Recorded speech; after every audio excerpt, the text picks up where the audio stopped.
Bonjour et bienvenue dans l'épisode d'aujourd'hui. J'accueille Théo Corboliou, le directeur de la base entrepreneuriale du HEC, l'incubateur qui accueille des centaines d'entrepreneurs, des dizaines d'entreprises à chaque année, qui a accompagné Prio d'ailleurs. Théo, c'est également un athlète de haut niveau, c'est un ultramarathonien, c'est un coureur en trail. On en parle dans l'épisode, mais moi, je suis d'avis que l'entrepreneur en Théo, parce qu'il a fondé plusieurs startups, a mené à son parcours en trail parce que l'entrepreneuriat, c'est un marathon rempli de sprints, puis c'est comme un ultramarathon dans le fond parce que tu dois constamment monter des côtes, avoir certaines blessures, des douleurs, passer au travers. Puis Théo aime ça se surpasser, donc on parle beaucoup de ça dans cet épisode. On parle de ses ambitions à la base, de son parcours entrepreneurial et son parcours d'athlète. C'est un épisode très riche. Théo, c'est une personne qui m'inspire beaucoup. C'est un de mes idoles. Donc, j'étais content de l'accueillir. Bref, bonne écoute.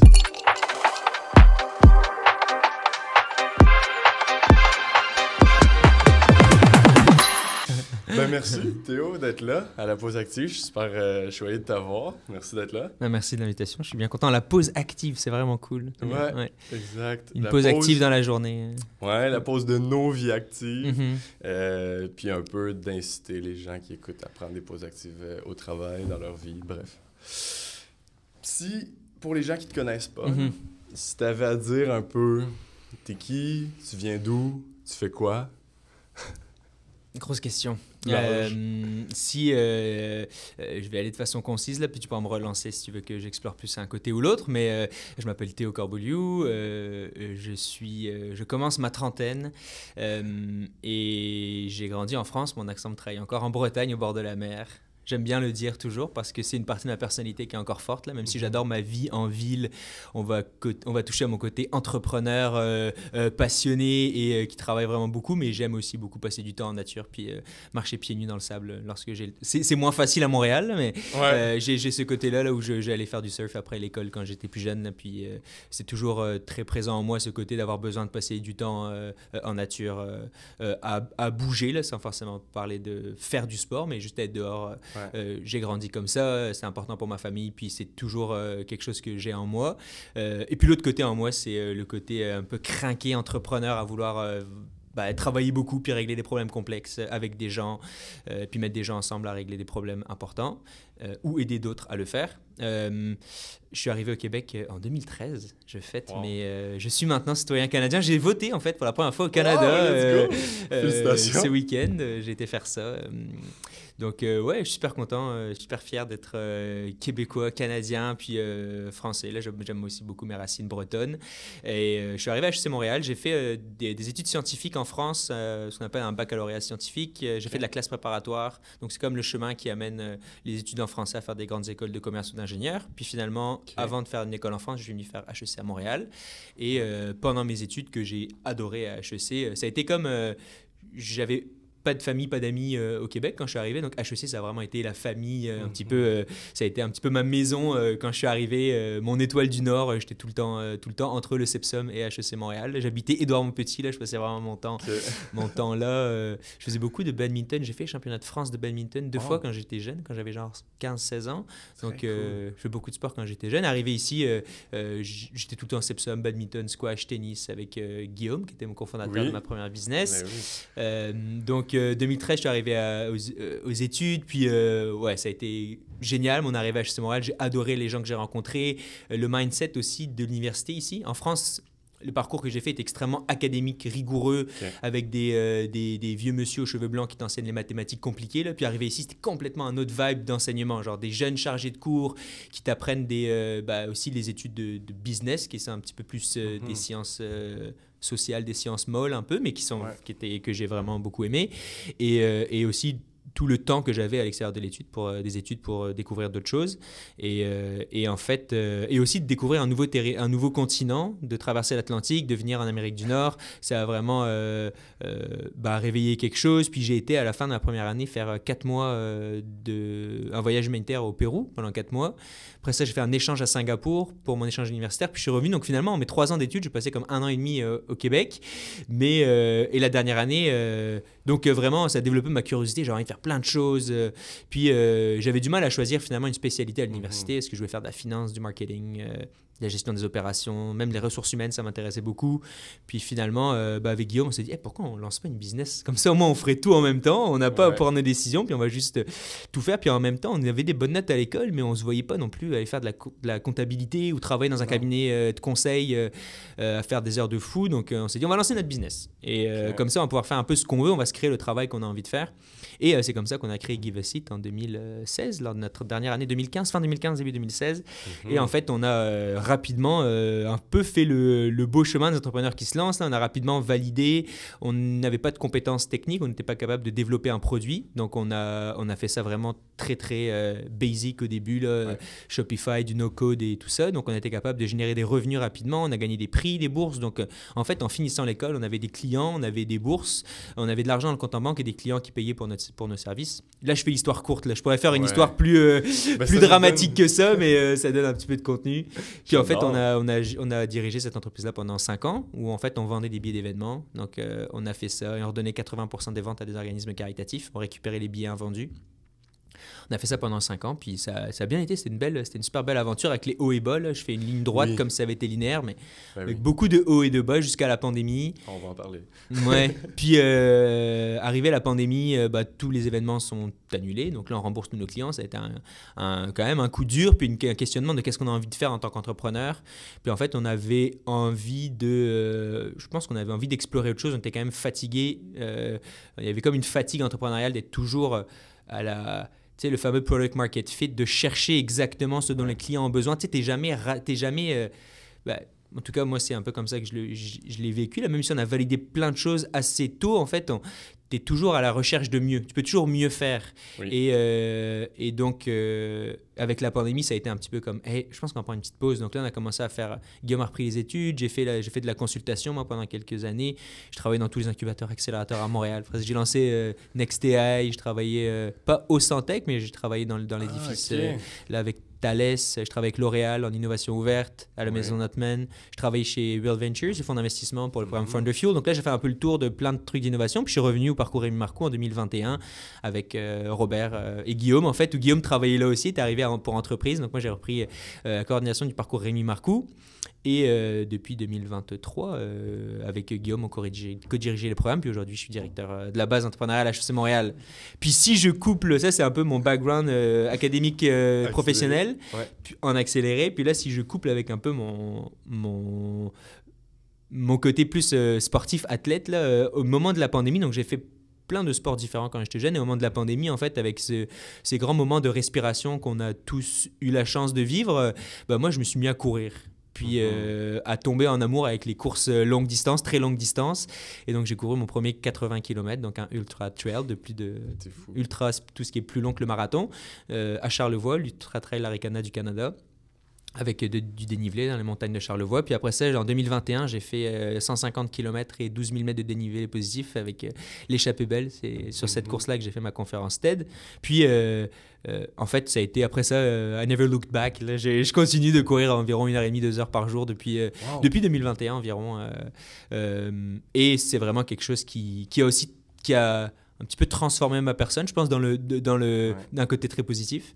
Puis ça m'a vraiment appris à connecter avec mon corps, pas connecter avec mon corps, mais en fait, je trouve que j'habite différemment mon corps. En fait, je me rends compte de mon corps, ma tête, de comment prendre soin de l'un et de l'autre et de l'importance aussi de prendre des moments pour soi. J'ai jamais été capable, depuis que je suis petit, je suis un peu hyperactif, j'ai jamais été capable de m'asseoir les yeux fermés avec les mains comme ça et de faire de la méditation. Mais en fait, de courir en nature, c'est ma méditation. Là, je réfléchis, mon esprit divague, j'ai des pensées très créatives, je résous des problèmes, je me rends compte de la chance que j'ai de certaines choses. Donc, je passe vraiment à travers travers des sentiments très agréables. Puis en même temps, ça me permet d'arriver concentré, de gérer mon stress et tout ça. Donc ça a été hyper bénéfique, je pense, pour la deuxième partie de ma carrière. En fait, j'ai vécu beaucoup de stress en tant qu'entrepreneur.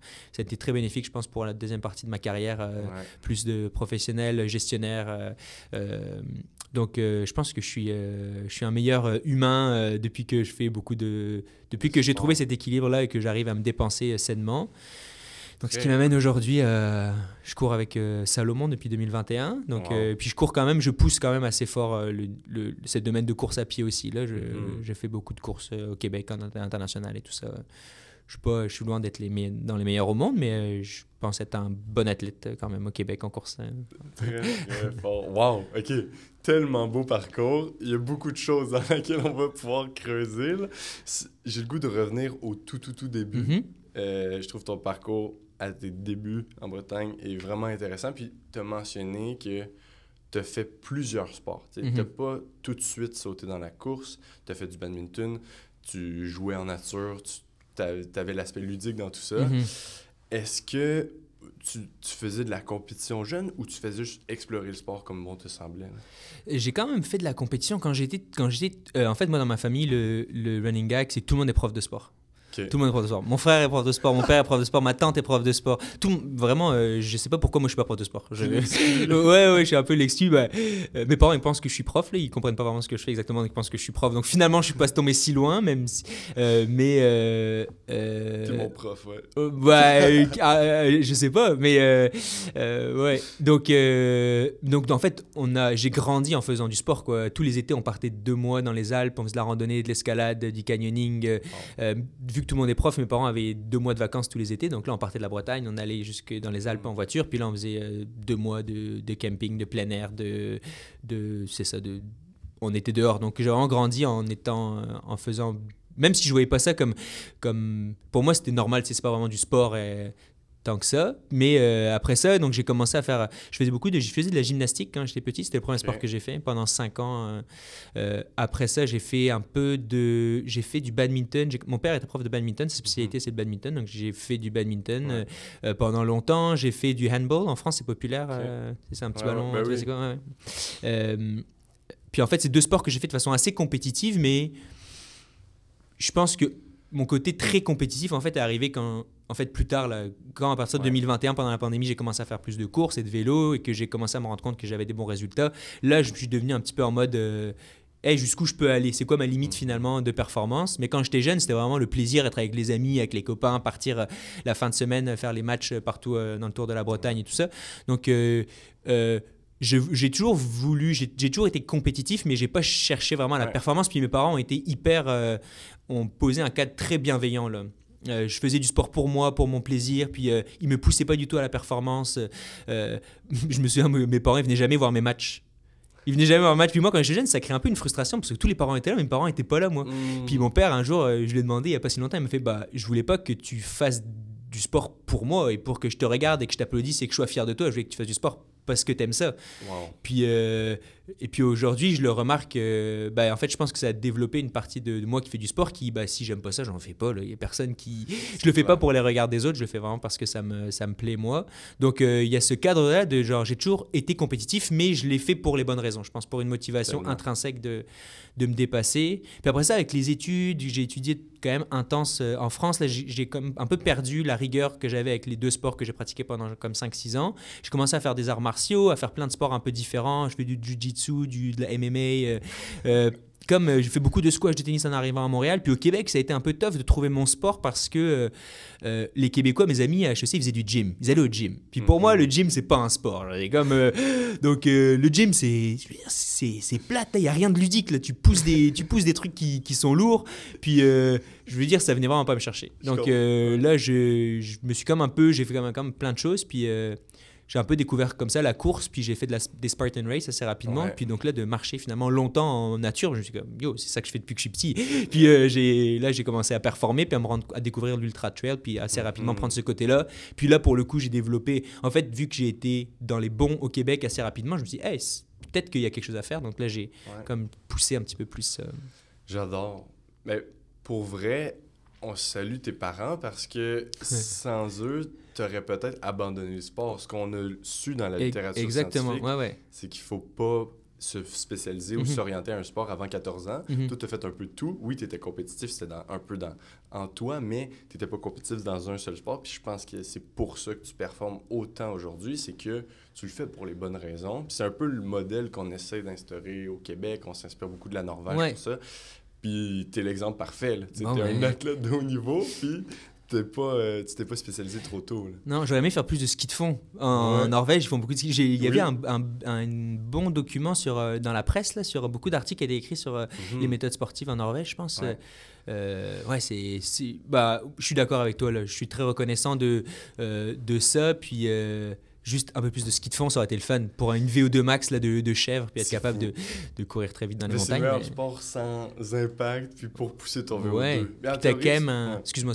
Ben non, tu devrais faire comme des sports de glisse d'hiver, d'impact, en l'air avec les attrapés, etc. Puis ça développe toutes tes compétences, puis après, tu superformes. Là. Mais là, t'en fais du ski de fond. Ouais, exactement, je me rattrape finalement. Ça a été tough au début, là, mais je suis rendu correct. J'ai le goût de faire un parallèle entre le sport puis ton côté entrepreneur. Parce que souvent, on dit « Ah, l'entrepreneuriat, c'est un sport. C'est oui, compétitif, ça peut être ludique, ça peut être dans le plaisir. » Est-ce que pour toi, le fait de te pousser autant dans le sport puis d'être autant, pas axé performance, mais de te surpasser au niveau de ton corps, ça transige dans tout ce que tu fais au niveau entrepreneurial puis autant que gestionnaire? Là? Tantôt, j'ai un peu parlé de comment ça m'aidait un peu à balancer le stress et tout ça, puis comment ça me crée des moments comme des parenthèses juste avec moi, des moments avec moi là, en marge du travail. Donc, il y a cet aspect-là. Mais en fait, c'est drôle parce que moi, j'ai beaucoup travaillé avant de faire beaucoup de sport finalement. Parce que j'ai vécu mes 5-6 ans de création de start-up, de croissance de Give a Seat. Puis, après ça, tout s'est arrêté. Puis là, j'ai commencé à faire beaucoup de sport. Puis en fait, c'est en faisant beaucoup de sport que j'ai réalisé que, mais finalement, courir longtemps, c'est exactement s'entraîner à courir longtemps. Je m'entraînais pour un 150 km. M'entraîner un 150 km, ça demande beaucoup de choses extrêmement similaires à lancer une startup. Tu peux pas te lever un matin puis avoir une startup, générer des centaines de millions de dollars, avoir des clients partout dans le monde, avoir une équipe, des employés, du financement. C'est comme tu peux pas du jour au lendemain. C'est comme vraiment un long-term goal qu'il faut que tu travailles de façon rigoureuse, assidue, tous les jours. Tous les jours où il faut prendre des jours de repos, là, comme dans tout bon entraînement, mais extrêmement régulièrement, c'est des tout petits pas qui vont faire en sorte qu'un jour, tu vas te réveiller et être comme « Wow !» J'ai bâti ça, c'est vraiment le fun. Puis c'est comme courir à 100 kilos. Tu peux pas te réveiller un matin et être comme, vous regardez une vidéo Instagram et comme, wow, looks cool, who's gonna carry the boat? T'es comme inspiré par quelque chose, puis là, tu vas courir 100 kilos, ça marche pas. Là.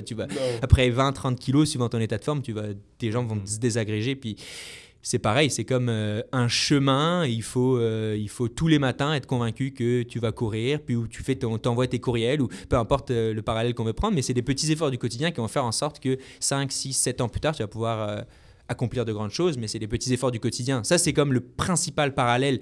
Et puis, je pense que c'était mon cas à moi, mais je pense que c'est beaucoup le cas de jeunes personnes performantes qui se lancent dans l'entrepreneuriat. On est impatient. On veut tout de suite. Tu sais, on est dans une génération où tu écoutes une vidéo Instagram, TikTok, puis tu as tout de suite des sentiments positifs qui sont shootés des hormones positives shootées dans le cerveau, et on s'attend à la même chose, la récompense immédiate dans tout ce qu'on fait. L'entrepreneuriat, oublie ça, là. Oublie ça. Si t'as pas 3-4 ans devant toi, fais autre chose. Là. Va prendre une job puis avec un salaire correct, parce que si t'es pas prêt à vivre quelque chose de tough pendant plusieurs années, la récompense, elle va venir un peu plus tard, quoi. Puis le sport, souvent, c'est ça aussi. Donc ça, c'est comme un des principaux parallèles. Un autre que j'aime bien faire, c'est qu'on peut rien faire tout seul. Tout seul, tu es extrêmement limité. Même pour la course, qui est un sport individuel, ma course de 150 km sans mon crew. Un crew, c'est comme une équipe qui peut te suivre pendant ta course. Moi, c'était mes parents qui te ravitaillent, qui te donnent des vêtements, des encouragements et tout ça. En fait, tu abandonnes assez rapidement. Puis l'entrepreneuriat, c'est pareil. Là, même si dans un projet, si tu es solo founder, tu as besoin d'un écosystème de soutien, de gens ce qu'on fait un peu en ce moment, là, avec qui tu discutes, puis là, on est à la base entrepreneuriale en ce moment. Je pense que c'est une des grandes forces de ce qu'on fait, c'est de bâtir une communauté autour des entrepreneurs, là, créer un réseau de gens qui vivent la même chose. Là, je t'en ai nommé 2, là, dans mon TED, il y en a 6 ou 7, mais c'est... c'est des aventures extrêmes qui demandent une implication très élevée. Et il faut aussi trouver, je pense qu'il faut trouver du plaisir, ça c'est aussi dans ma personnalité, là. Il faut trouver du plaisir dans chaque, peut-être pas dans chaque jour, mais en tout cas régulièrement, sinon c'est tellement une ligne d'arrivée qui est loin puis qui se repousse au fur et à mesure que tu avances que si tu n'es pas convaincu de ce que tu fais, que ça te fait devenir une meilleure personne ou que ça a un impact positif sur la société ou suivant ce qui t'importe, là, je pense que c'est difficile de persévérer en fait. Ouais. Je sais pas si ça te convient. Ouais. Puis tu fais beaucoup de sports d'endurance, de longue distance. On dit souvent que l'entrepreneuriat, c'est comme un marathon, mais rempli de sprints, mais c'est vraiment un marathon parce que c'est long. Puis dans tout ça, tu fais des ultra-trails de 150 km, 80, 100, dans différents dénivelés. Un peu fou, là, on va pas se le cacher, mais est-ce qu'à un certain point, comme toute bonne chose, autant dans une entreprise que dans le sport, mais est-ce que dans une de tes courses, ça t'est déjà arrivé de vouloir abandonner, vouloir arrêter, puis parce que c'est autant physique que psychologique, là? Ouais. Oui, 100%. Puis j'ai déjà arrêté des courses. OK. Ouais. Ouais. OK, cool. Puis, c'est quoi le thought process comme avant cet abandon-là, ou, tu sais, en considérant que tu vas abandonner, parce que ça t'est clairement aussi arrivé dans Give a Seat, là, mais avant de te pousser, est-ce que c'était physique ou c'était comme psychologique de hey, « j'y arriverai pas » là?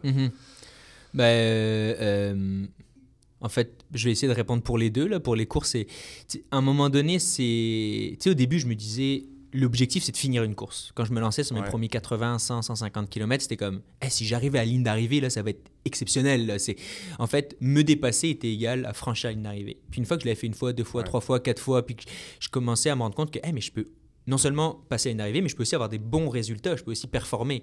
Là, l'objectif de succès est un peu différent. L'objectif de succès, ce n'est plus franchir la ligne d'arrivée, mais c'est est-ce que je peux faire un top 10? Est-ce que je peux faire un podium? Est-ce que je peux aller chercher mon commanditaire, il me donne X milliers de dollars si jamais je finis le top 3 ou si jamais je me qualifie à tel... Donc là, je suis comme, puis même pas pour la récompense, mais juste, regarde, il y a peut-être quelque chose de plus qu'on peut aller chercher. Donc là, le mindset change un peu. Puis en 2022-2023, j'ai commencé à passer un peu plus en mode est-ce que je suis capable de courir longtemps, mais aussi courir vite et longtemps. Puis donc là, c'est là qu'en fait la zone elle est hyper mince. Tu sais, quand tu dis c'est courir un marathon, courir un marathon c'est quelque chose, mais courir un marathon vite, c'est encore, je veux dire, step, à toute vitesse, c'est un autre step. Donc, surtout quand le marathon dure 100 km. Donc, et puis c'est là que j'ai commencé à avoir, en fait, à arrêter quelques courses. C'est que, en fait, quand tu pars vite, tu es sur une zone, tu joues au funambule, en fait, pendant 10 heures.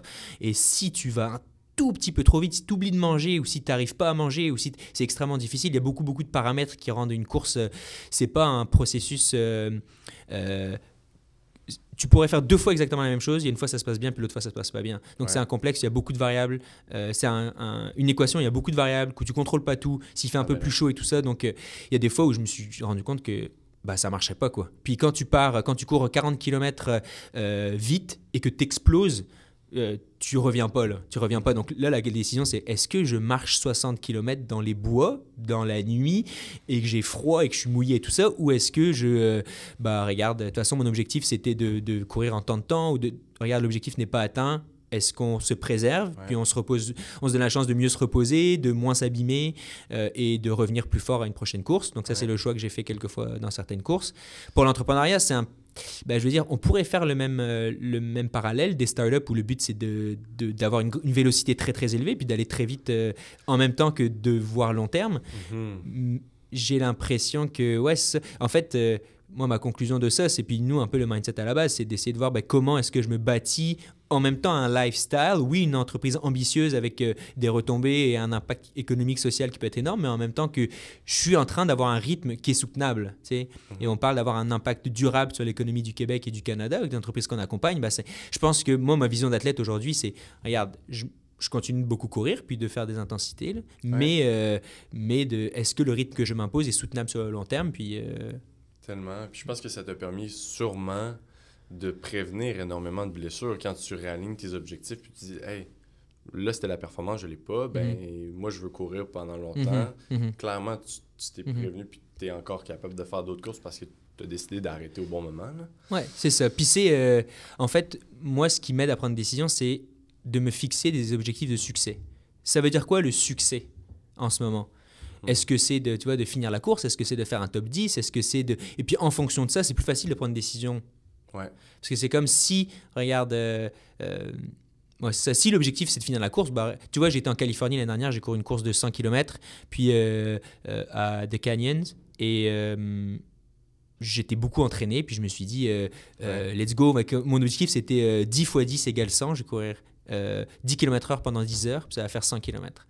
Quand même ambitieux là, c'est 6 minutes du kilo là, pendant 10 heures avec du dénivelé et tout, puis j'étais vraiment beaucoup entraîné tout ça, puis en fait peut-être un peu trop entraîné, j'ai eu une petite fracture de stress genre 2-3 semaines avant, donc là 2 semaines avant, grand doute psychologique, est-ce que je vais le courir, est-ce que ça va faire, puis donc là mon critère de succès a changé, c'était plus, j'étais comme, tu sais quoi, on va finir la course là, puis, et donc bon, j'ai pas fait la performance que j'attendais, mais j'ai fini la course, puis je suis très satisfait d'avoir fini la course, mais donc c'est aussi d'avoir une flexibilité avec soi-même, mais je pense que c'est important, puis les entrepreneurs c'est pareil, tu sais, on fait des OKR à la base, c'est quoi tes objectifs, tu sais, qu'est-ce que tu vas atteindre, parce que sinon je pense que c'est important par rapport à soi-même, de se dire, regarde, est-ce que je suis en mode est-ce que j'atteins mes objectifs ou non, quoi.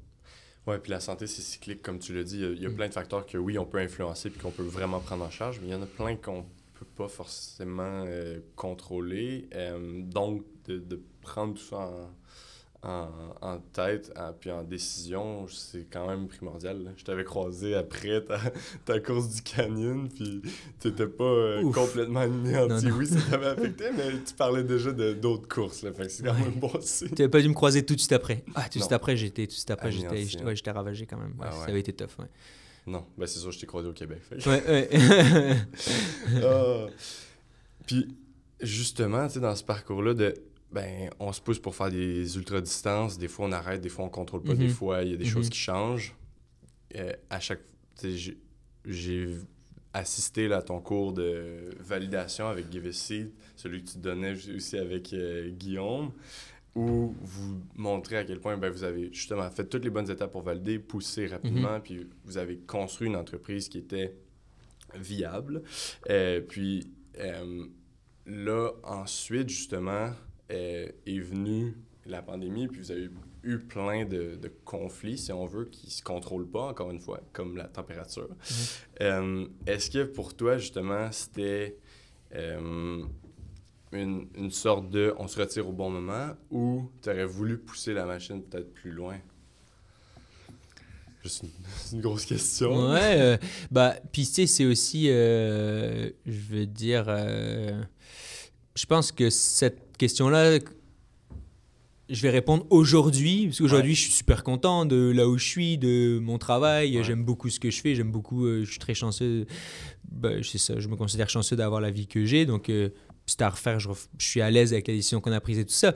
Mais c'est vrai que le plan de match, c'était pas ça au début. Quand on a lancé Give a Seat, le plan de match, c'était pas de faire les 4-5 premières années tough, d'atteindre des chiffres d'affaires qui commencent à avoir du sens, d'avoir une équipe, d'embaucher du monde, de commencer à sortir du Québec, de vendre des billets un peu à l'extérieur du Québec, en France et tout ça. Puis là, de se rendre compte que, regarde, là, ce qu'on a fait pendant 4 ans à petite échelle, ça peut exploser. Puis on peut vraiment créer une grosse entreprise, là. Et finalement, c'est pas ça qui est arrivé. Donc, c'est sûr qu'il y a un côté... Et c'est pas de notre décision. Je veux dire, c'est de notre décision, mais c'est des facteurs extérieurs qui ont influencé ça. Et tu vois, quand on voit des exemples comme Andrew de Stay 22, qui était aussi dans l'univers du voyage, on se parlait... il a été... c'était le fun. On l'a rencontré plusieurs fois. Il nous a donné des super bons conseils et tout ça. Avant la pandémie, en fait, quand on a lancé notre business, puis après ça, je veux dire, on a eu la chance de pouvoir passer un petit peu de temps avec lui. Puis en fait, lui, la pandémie, ça a été un gros coup dur, mais finalement, depuis la pandémie, sa business, c'est exceptionnel ce qu'il bâtit. Donc je pense qu'il y a un monde où on aurait pu comme passer au travers et repartir une business exceptionnelle après la pandémie, nous aussi. Mais finalement, c'est pas ça qui s'est passé. Donc un peu longue introduction pour te dire que je pense que c'était pas le plan de match idéal souhaité au début, c'est clair. Je pense que je suis content du output quand même. Là. En fait, ça a été une aventure exceptionnelle à plein de niveaux. On a appris, c'est un accélérateur professionnel de lancer une business qui est incroyable. Les gens que tu rencontres, les tâches que tu es amené à faire, la pluralité des choses que tu fais, le sentiment de si tu le fais pas, c'est pas fait. Tu n'as pas le choix de te retrousser les manches et de faire un grand nombre de choses. Mais je pense que c'est dur aussi lancer une business les premières années, c'est vraiment difficile. Puis même si on générait des revenus et qu'on arrivait à se payer des salaires, tu vois tes amis qui après l'école vont travailler chez L'Oréal puis font genre 60 000, 70 000 par année. On n'a jamais fait cet argent-là en 5 ans avec notre business, quoi. Donc, on ne s'est jamais payé ces salaires-là.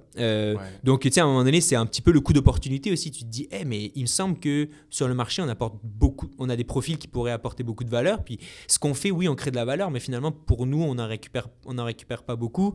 Puis, je pense que, c'est pas la seule raison, mais je pense qu'on était quand même fatigué de cette course-là de 5 ans. Et un peu, ça a été comme si dans une course, le soleil tapait, puis que d'un coup, il faisait 35 degrés, là, puis que tu avais beaucoup trop chaud. Donc, ça a été un gros coup dur. On a fait un pivot pendant 1 an où Give a Seat est devenu boule de neige. On avait une plateforme où on vendait des billets d'événements au rabais. Puis là, on s'est mis à vendre des produits québécois au rabais, encore au profit d'organismes caritatifs. Et ça a quand même bien marché aussi. Cool. Pendant 1 an, on a vendu quand même beaucoup de produits québécois. Mais là, c'était un peu comme... C'est ça notre business, c'est vraiment ça qu'on fait. Puis honnêtement, les deux, on était contents, puis ça nous permettait de continuer de survivre et les employés qu'on avait, de continuer de faire en sorte qu'ils aient du fun et tout ça.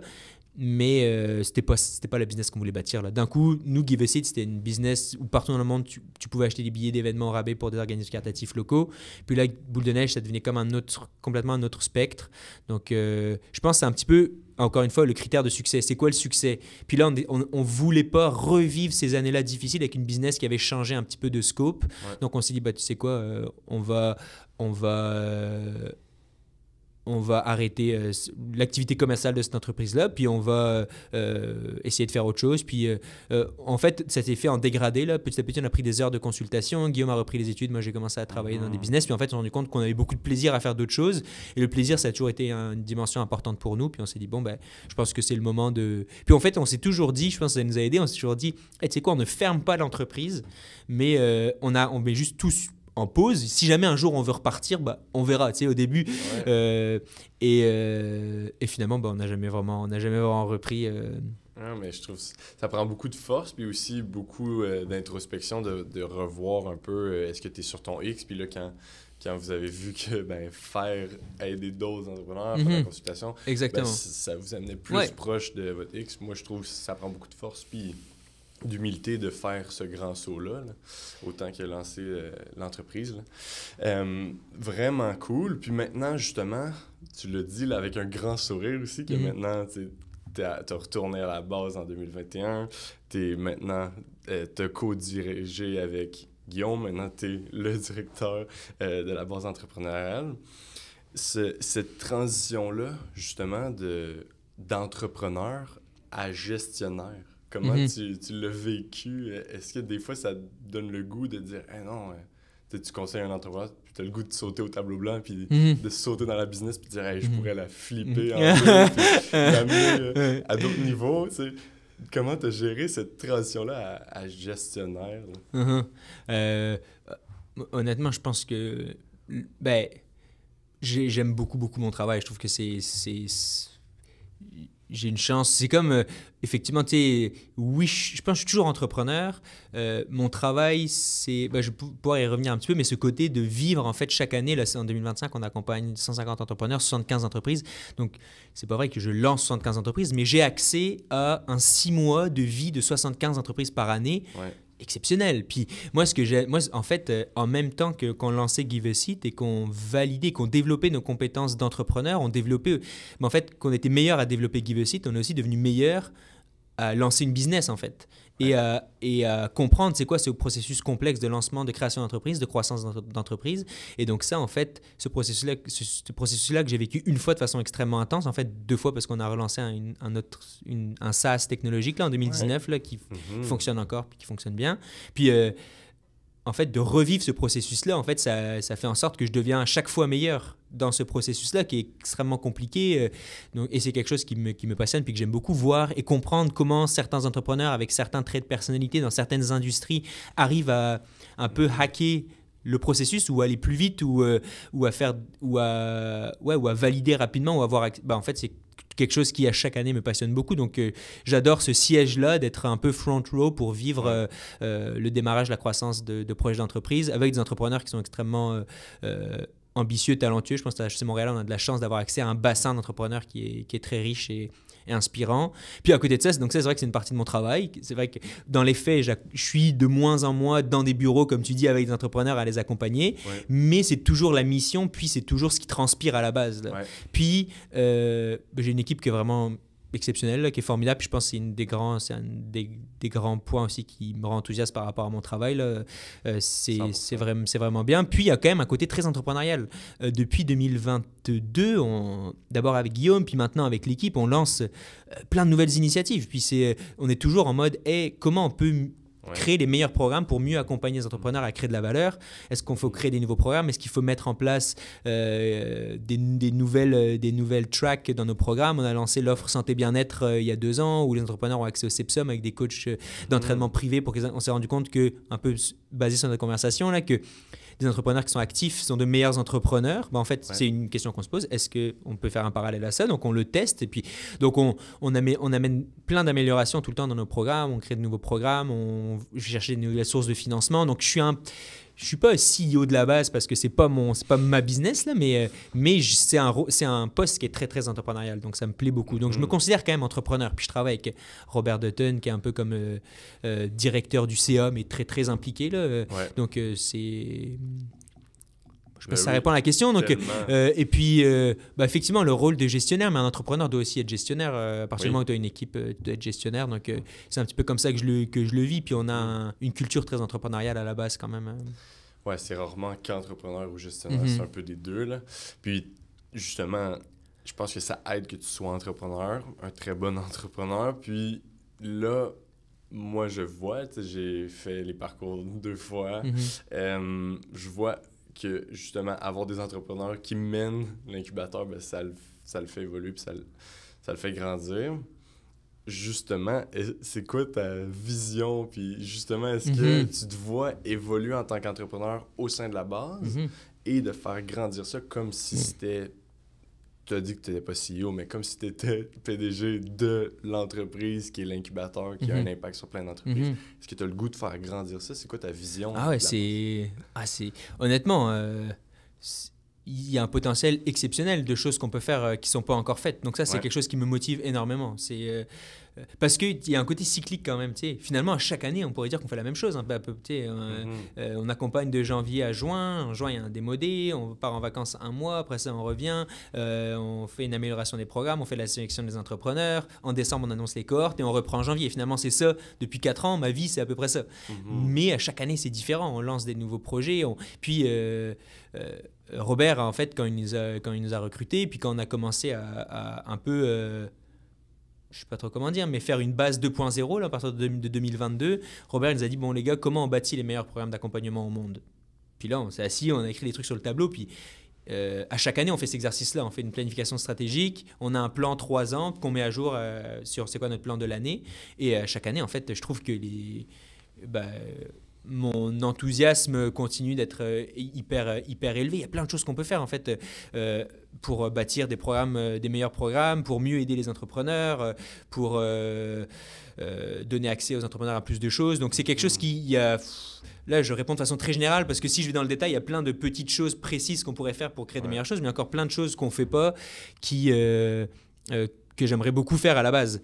Donc il y a un terrain de jeu qui est exceptionnel. Après ça, il y a aussi une réalité que justement, c'est pas ma business. Je fais pas exactement ce que je veux. Je suis dans un cadre qui est HEC Montréal où, puis ça, des fois, c'est un coup de main exceptionnel, puis des fois, s'il y a des limitations dans la flexibilité, l'agilité que j'ai, mais je veux dire, je le sais, puis les points positifs sont beaucoup plus nombreux que les points limitants. Mais un exemple, c'est j'aimerais beaucoup monter En fait, quand on fait bien notre travail à la fin des programmes, les entrepreneurs, ils ont besoin de 3 choses. Ils ont besoin de clients qui les payent pour leurs services. On peut aider avec ça. Ils ont besoin d'engager les meilleures personnes pour travailler avec eux, puis ils ont besoin d'investissement. Ils ont besoin d'argent, en fait. J'aimerais beaucoup avoir un fonds d'investissement en fait dans les modèles des incubateurs. En fait, les accélérateurs à la base, la proposition c'est pas à la base entrepreneuriale, mais à la base au début là, c'était aux États-Unis, c'était tu t'es sélectionné puis on te donne genre 150 000 $ contre 5% de ta business Ouais. environ. C'était ça le modèle, pour permettre en fait de vraiment accélérer. Une fois que tu as cet argent-là, bah, tu peux vraiment accélérer ta business. Tellement. Donc on dirait que j'aimerais bien réussir à trouver comment est-ce qu'on pourrait se rapprocher de quelque chose comme ça, où en fait, à la fin des programmes, là on a lancé le parcours envergure pour les stages les plus avancés, bah, comment, en plus de l'accompagnement, comment on injecte de l'argent pour vraiment permettre aux entrepreneurs d'accélérer quelque chose que j'aimerais beaucoup mettre en place. J'adore. Puis, là, on le dit, ça transpire là, que tu es entrepreneur. Est-ce que tu te vois éventuellement repartir une startup, repartir une entreprise, ou tu veux vraiment rester au plus longtemps au sein du HEC, de la base? Ouais, c'est une bonne question. Ça fait longtemps qu'on ne l'a pas posée. C'est difficile. Je pense que, en fait, ce que je remarque aussi, c'est qu'il y a plein de façons de lancer une entreprise. On peut se créer un cadre. C'est sûr que ma réalité aujourd'hui n'est pas la même que quand j'avais comme 22 ans, puis que j'ai lancé ma première business, où je pouvais manger des ramen tous les soirs, puis j'étais très heureux. En fait, je pense que c'est important pour moi d'avoir accès à de l'autonomie, de pouvoir avoir un impact sur quelque chose qui m'importe. Là, aujourd'hui, c'est des entrepreneurs, puis l'économie, la société québécoise. D'avoir des... Tu vois, puis si jamais... je pense que mon rôle en ce moment, j'ai quand même un gros côté entrepreneurial. Mais c'est vrai que aussi de goûter, je veux dire, c'est unique le feeling de créer ton propre produit, d'arriver à vendre un produit à des clients. Je ne peux pas te donner de réponse définitive. Là. Puis je suis aussi dans un endroit où j'en vois beaucoup passer des projets qui sont le fun. Puis des fois, je me dis, c'est vrai, comme tu dis, je pense que je pourrais apporter quelque chose à la business. Mais je pense que à mon court moyen terme, là, c'est pas quelque chose que j'envisage. Mais c'est pas impossible qu'un jour je rejoigne en même temps, des fois je me dis soit un gros projet ambitieux avec des gens, parce que un des points forts de travailler à HEC Montréal, c'est que je rencontre des gens, je développe un réseau qui est exceptionnel de gens d'affaires, d'entrepreneurs. Donc de participer à la création d'un grand projet, c'est quelque chose que je pourrais trouver intéressant. En même temps, de lancer une entreprise peut-être moins start-up tech à fort potentiel, mais comme plus éventuellement un jour de changer d'activité pour avoir de faire partie d'une comme lifestyle business, puis de faire quelque chose de... on me dirait que une des choses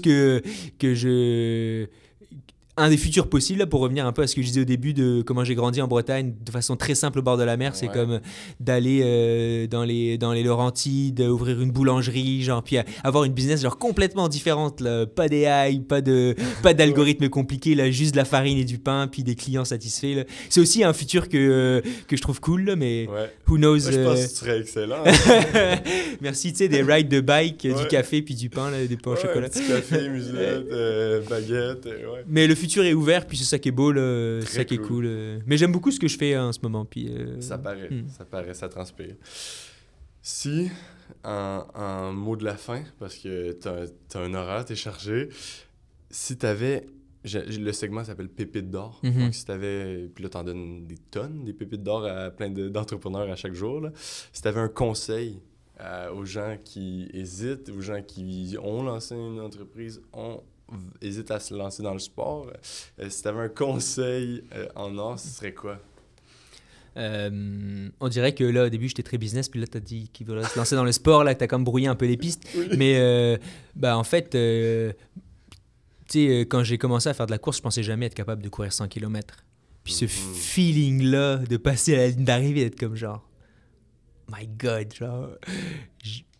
Je suis capable, en fait, j'ai été capable de faire ça, puis ça, c'est de sentir, puis bon, je vais peut-être revenir à quelque chose pour tempérer un petit peu ça, mais de sentir que finalement, je suis capable de plus que ce que je pensais, c'est un sentiment qui est, moi, personnellement, je trouve exceptionnel. Puis après ça, le plus, chacun peut le mettre comme il veut, là, c'est pas forcément de courir plus vite, plus loin, de lancer une business qui génère plus d'argent et tout ça, mais cette dimension, finalement, de progresser, de devenir meilleur dans quelque chose, moi, c'est quelque chose que je trouve qui est addictif, puis qui est absolument un feeling unique et génial, que j'aime beaucoup. Et la seule façon de faire ça, en fait, c'est de commencer.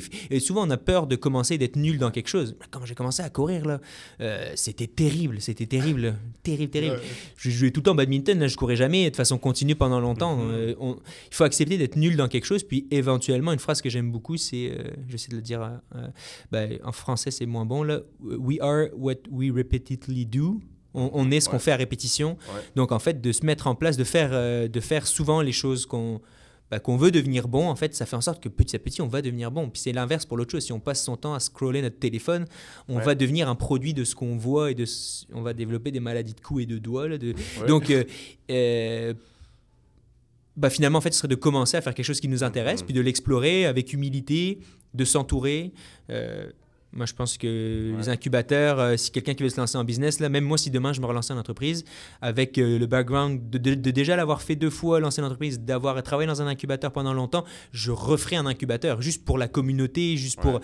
Donc, et puis, c'est aussi partie de ma personnalité. Moi, je suis un gars de gang, là, je suis un joueur d'équipe, donc c'est important pour moi ça. Donc, je dirais aux gens de commencer. Puis, peut-être que c'est pas votre industrie, peut-être que vous êtes nul dans ce que vous voulez commencer, mais commencez, puis c'est dingue comment le corps, il s'adapte. On est une machine exceptionnelle, là. On s'adapte, que ce soit à la course, à un rythme de travail, donc de se faire confiance, de commencer, puis puis je vais finir avec une autre citation, c'est Think big, start small and grow fast. J'aime beaucoup ça, de commencer quelque chose en se disant un jour je vais courir 100 km. Je sais que je suis pas là aujourd'hui, mais je vais courir 100 km. C'est le think big.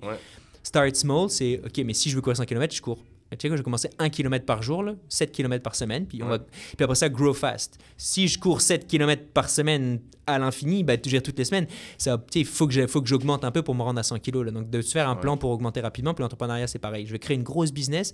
Je commence avec un petit, je commence tranquillement avec un minimum viable product, quelques clients. Je vends quelque chose, puis j'essaie d'accélérer rapidement pour éventuellement atteindre ma vision. Là, mais finalement, de se faire confiance et d'y aller. Là. Oui, autant dans le sport que dans l'entrepreneuriat. J'adore. Merci beaucoup, c'est super. Merci, Ton Félix. parcours est inspirant. J'en prends beaucoup. Je pense que les gens aussi vont en prendre. Écoute, merci d'avoir été là, puis à bientôt. À bientôt.